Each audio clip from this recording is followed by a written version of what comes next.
Ho lasciato casa per cercare una foresta magica dove vivono draghi e farfalle. L'inizio di un viaggio che ho sognato. Cerco un labirinto d'acqua con al centro un palazzo incantato. Fammi trovare la strada che porta alla fortezza dell'indovino.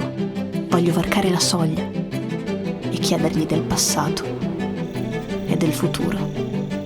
Voglio un'avventura alla ricerca di un talismano perduto, dimenticato da tutti.